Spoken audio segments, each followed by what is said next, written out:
Hi Daddy, what made you want to become a jockey? When I was still in school, I used to record all the televised racing, and when I go home from school I used to watch it every week, and I just got a bug and I just loved horse racing, and that's what made me want to be a jockey. But once Neil, you almost forgive your dream, because at the beginning I noticed that the start is not too good and you almost became a carpenter. It was very difficult in Ireland in those times because there was only probably 3 or 4 trainers dominated the whole scene. I started out as an apprentice with a trainer on the Curragh in Ireland, and I spent like just over 2 years with him, and it just yielded a handful of rides, and like I had kind of 3 or 4 apprentices in front of me in line, so I just got a little bit despondent and a little bit disheartened about it because I just wasn't getting the opportunities that I wanted, and I was about to give it up. In 1998, it's a turning point of your life because you moved to England and your career started to kick off well, right?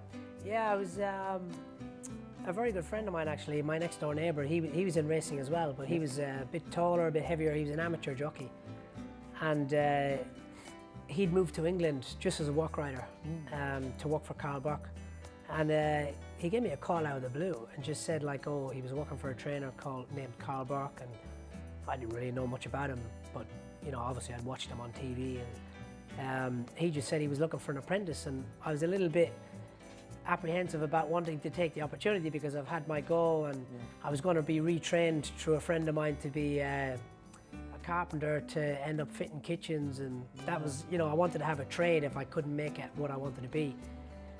And I decided to just give it a go for 6 months, but luckily within 2 months the trainer asked me to get my license out and be a stable apprentice, and he was very good to me. He supported me, and kind of he kicked my career off. And then when I rode my claim out, Carl Buck had moved stable, he'd moved up north, and I didn't want to move up north. I thought the best place to go was go to Newmarket and hopefully click with a big trainer in Newmarket. And for a couple of seasons I rode in Newmarket and my numbers dropped.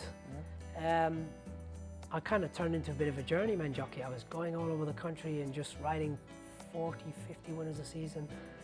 And it was just by chance then that Kevin Ryan had gotten hold of my agent and, you know, kind of set the wheels in motion without me knowing. Yep.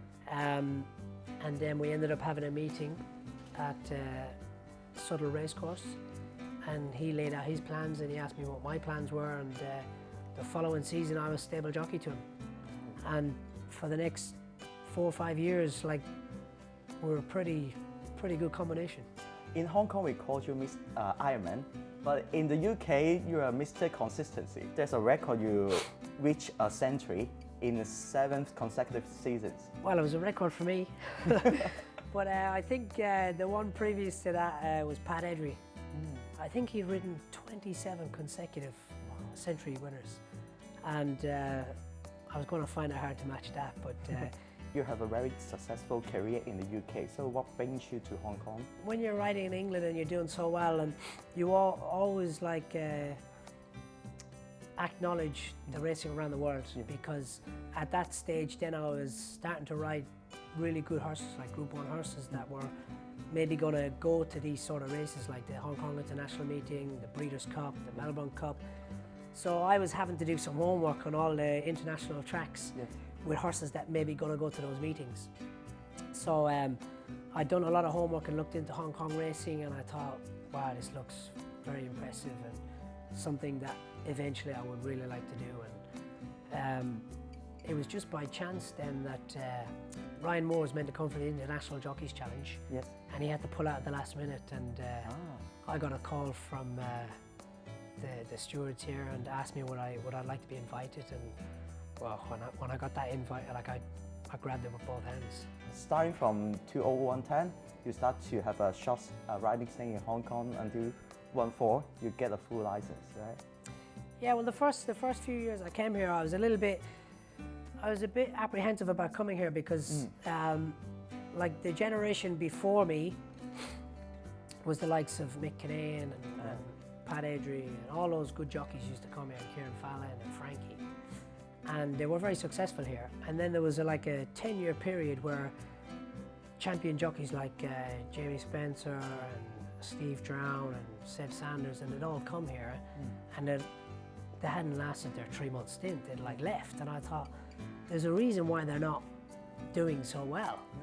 So I was a little bit scared, not scared, but I was a little bit like hesitant about coming here, because I was thinking, well, I like to give everything 110%, and I don't like to give something a go and then stop and give up very quickly. Like, I mean, I persevere to make sure I do well, or do as well as I can.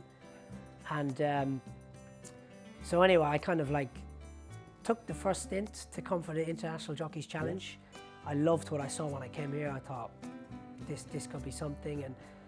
But back in the UK, I was still top 5, so it was a lot that I'd worked hard for, but also a lot to give up to come here. So I think I eventually succumbed to coming here for a 3-month stint, and it was tough.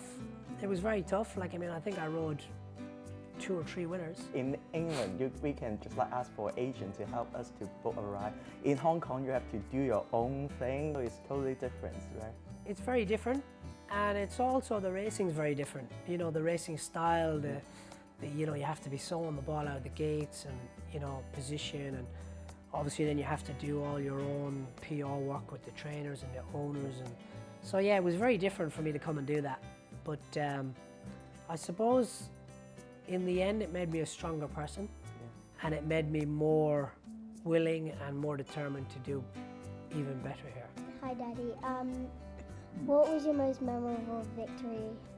My most memorable victory would be Blazing Speed in the QE2. He went in as the underdog. I believed he could win. Most people thought it was either going to be a Japanese horse or was designs on Rome. But I really believed that he could win the race. And when he did win, he won very impressively.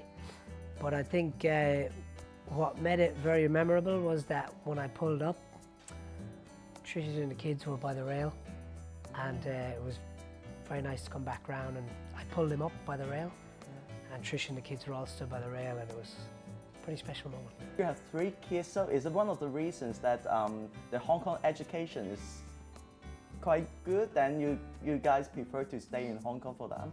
I think that Hong Kong, where they go to school, we're very lucky. They got into a really good school, which was quite difficult to find a space here. But I think that, yeah, the education is great. I mean, back in the UK it's great too, but now that we've got them in this school, then I'm happy to stay sort of as long as we need to, really.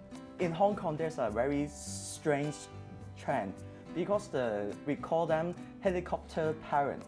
They just force their kids too much. But I think you guys set a good model, because you're not forcing them, you're encouraging them, even though you're just like doing the same sports with them. Yeah, no, they do. I mean, they do a lot of sport after school, but actually where they're at school, they can do quite a lot within the day. And then I refuse to have them tutored after school. They're there, we leave at 7 in the morning. Some nights we're not home till 6:30, 7. If they can't do it then, I'm sorry, they're not going to stay up till 8, 9 o'clock doing more schoolwork. This one is not a massive fan of homework, so he takes the most pushing, but they get it done and sort of spread it over the week, so try and make it a balance, really. I know that you're the star of your school, because you're always won the championships in different, just like running, swimming, and everything. So which sport you love the most? Oh, well, I love horse riding the most, but I also love all the other sports I do at school. But for school, my favourite sport would be running, because I just love to run. And he's very good at it. Yeah, I saw it on the Instagram, and your parents come to support you, and they take part in a sprint race, and they have the Callan and Family. Yeah, at sports day they were very good. I was very proud of them. Yeah, that was a bit of a stitch up. Mummy should not have been against Daddy. That wouldn't have been. That wasn't fair at all. You should have some handicap. Yeah, definitely. definitely. We know that that school is very expensive. Do you feel a little bit stressful because there's quite a certain amount of expenses that you have to provide it to them? Yeah, but look, the way I look at it is that when I grew up, you know, I grew up in a housing estate. I went to a public school. You know, I didn't have all the luxuries, and like I used to go around. When I was a kid, I used to go around my neighbours and I used to cut their grass. I used to clean their gutters out. I used to wash their windows, just to get like pocket money. Yeah. You know, so I was very domesticated in that respect. You know, I'd go out to make my own money, even though I was a kid still at school. So I understand that coming here, if I can be in a position to give my family and my kids a better start in life and go to a really nice school, it's expensive, but it's the only thing I have to pay for. So What do you think of your parents? Oh, wow. Oh, wow. Don't really know what to say, but I love my mummy and my dad, and I really appreciate how much they do for me, but sometimes I don't really show that. So let me ask Teddy Bear. So who scares the most, your mommy or daddy?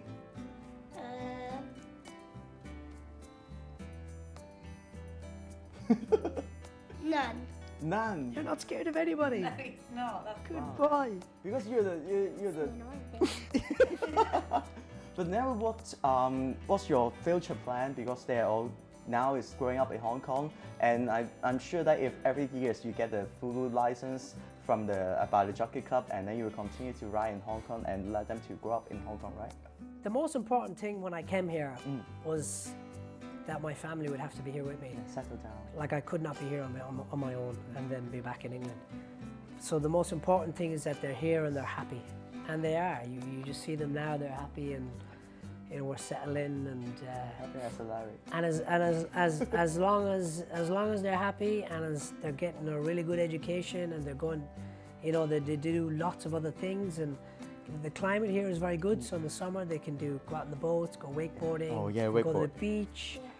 And so they're doing a lot of new things that they would never do if they were in the UK. So, and they're learning from the different cultures, which I think is educational in itself. So, as long as I keep performing out there on the track and I keep getting support here and keep doing well, then we'll stay.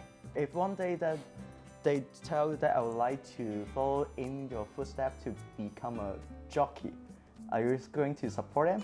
Well, I think the most likely one, well, at the moment, Jack's the first in line, so we'll decide when he gets of age that if that's the path he wants to take. But they're all very sporty, they're all very bright, and whatever they do in life as they grow older, we'll support them. We never push them, we never tell them they can't do this, they can't do that.